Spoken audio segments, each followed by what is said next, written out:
Well, hello, P3W at Preston Tower Primary School.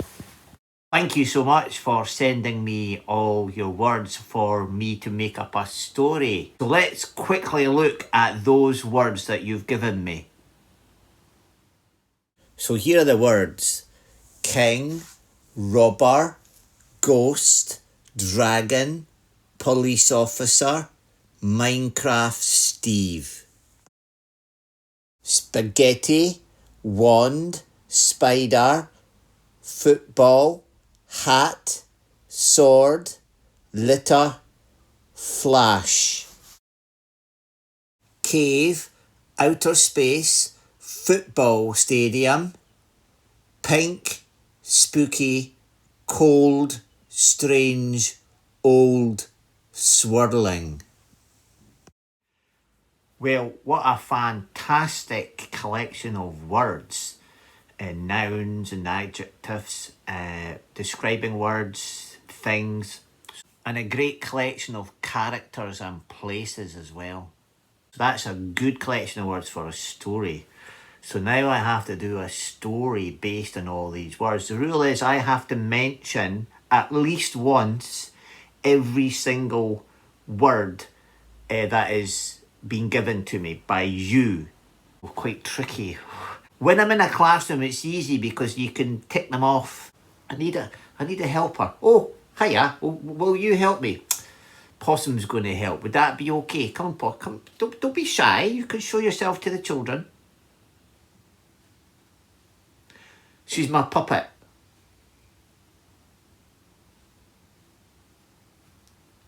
And although she's just a puppet, she's quite good at helping. Will you help me tick off the words? See, I've got the list there. Would that be okay? She's going to tick off the words. Okay. So if you can listen out for your word, and at the end of the story, I have to have said all of them at least once. Do you think I can do it? Now, the other thing is, this is the rule. I have a time limit as well.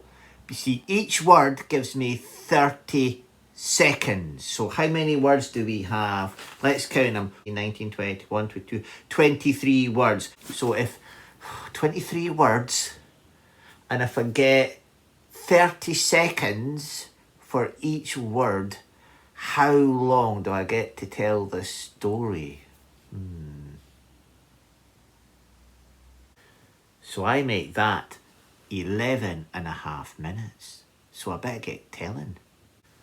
But I'll try and make it a bit shorter than that. But 11.5 minutes is my maximum I can use.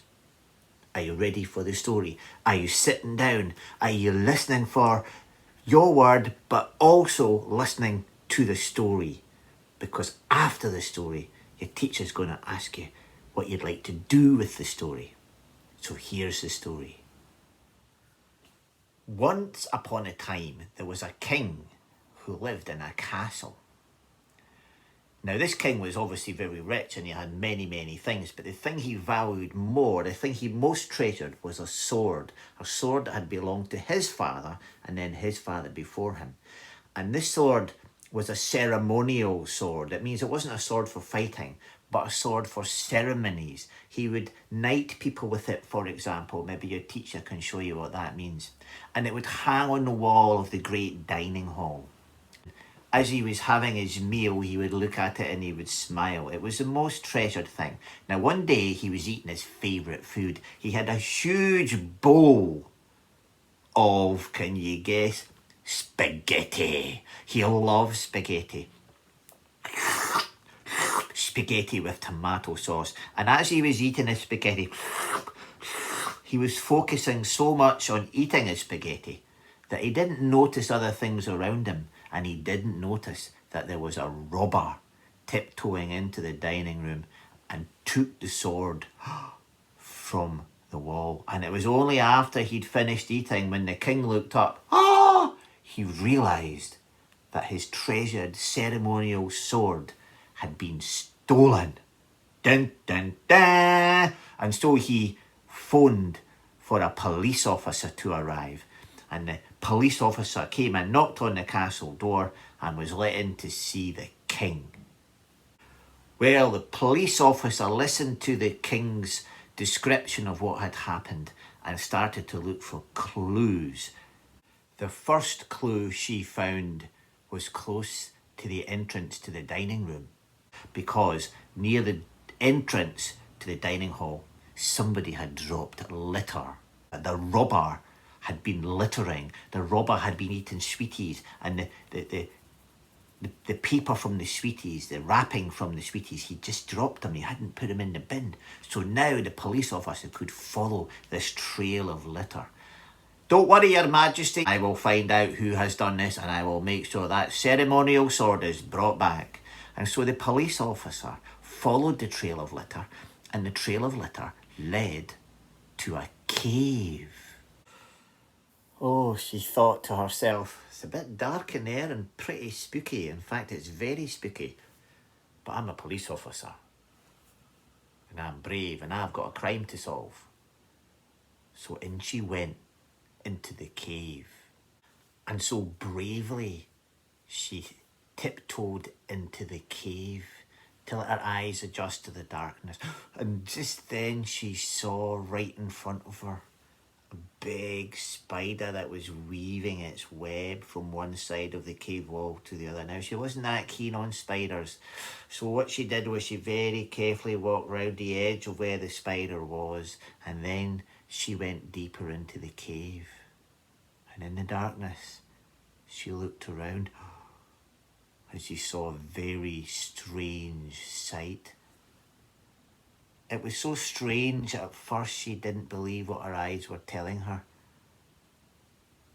But then she realised it was actually there. A sleeping dragon. And when she realised it was actually a dragon, she was obviously terrified. Her face went all pale and white with the terror. She looked like a ghost. Well, it looked like she'd seen a ghost. Well, in fact, she wished it was a ghost instead of a dragon, because she wouldn't be so scared of a ghost as a dragon.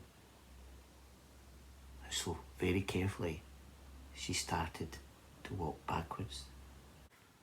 But as she tiptoed back, trying not to wake up the dragon, she forgot about the spider. And she walked back right into the spider's web. And then the spider was on the top of her hat, her police hat. And then the spider spun a little thread down from her police hat right in front of the police officer. Ah!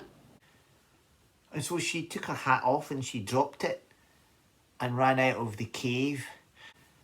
But the dragon woke up, had heard the sound of the scream, and saw the hat lying on the floor of the cave, and saw the policewoman running away. Oh, thought the dragon. And the dragon got up, picked up the hat in its mouth, and quick as a flash, the dragon flew out of the cave. Well, now the police officer had something more to be scared about than just a wee spider.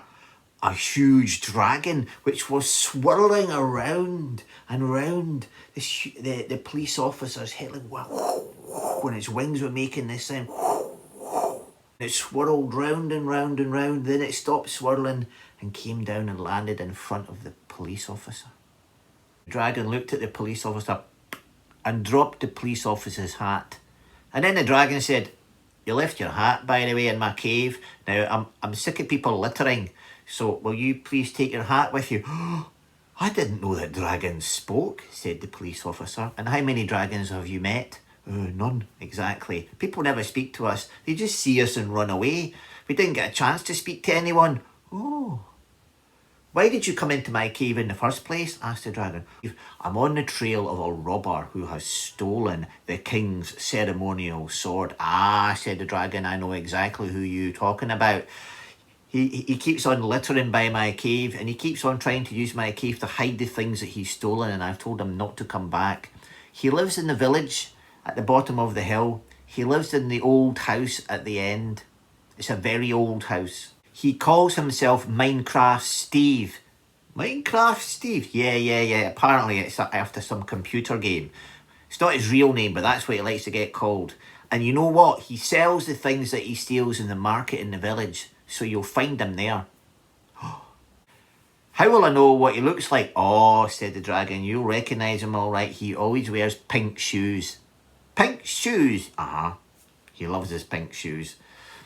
Okay, so the police officer went down to the market in the village, and sure enough, there on the stall in the market, there was a man with pink shoes, and guess what was on his stall, amongst lots of other things? A big ceremonial sword. Well, the police officer had solved the crime. The man who called himself Minecraft Steve was arrested, and many of the other things on the stall had been stolen from other people, and they could be sent back to their owners. And one of the things that the police officer saw on the table that had obviously been stolen was a wand. She recognised it because she knew it belonged to the fairy of Cuttle Park. Now the police officer had solved that mystery as well. And who's the fairy of Cuttle Park? Well, that's another story, isn't it? And the police officer went up to the castle, knocked on the door, and gave the king back his sword. Oh, well done, said the king. I owe you thanks. Well, said the police officer, to be honest, it's the dragon that lives in the cave who gave me the information. In that case, I must invite him for dinner. Well, the dragon accepted the invitation, but they couldn't eat inside because the dragon was too big. But they ate in the courtyard of the castle, which was big enough. It was as big as a football stadium, that big. Although obviously eating outside meant it was a little bit cold. So after the meal, the king had a good idea. When we clear the tables and the chairs away, he said, this big courtyard is where I like to play football. Would you like to have a game of football? He said to the dragon. Football, said the dragon. I've never played football before. Well, have you ever seen a king and a dragon play football before in the courtyard of a castle? Well, can you imagine what it looks like? And guess who was best at scoring goals? The dragon, because the dragon's kick was very powerful. But unfortunately, the dragon kicked the ball so hard. It ended up in outer space. And it's still there, going round and round the world. The king's football. But at least he got his ceremonial sword back. And that's my story. Did I do it? Did I do it under 11.5 minutes? And did I include all the words that you gave me? Did I, Possum? Well, Possum thinks I did. Did I? And if I did, thank you so much for giving me all those words. And that's your story now. You helped make that story up, because without your words, I couldn't have made it. And your teacher will have a chat with you about what you want to do with it. Do you want to write it? Would you like me to write it out for you? If I do, maybe you could do the pictures. Make the pictures connected to the words you gave me. It's up to you and your teacher. Maybe see you later. Bye.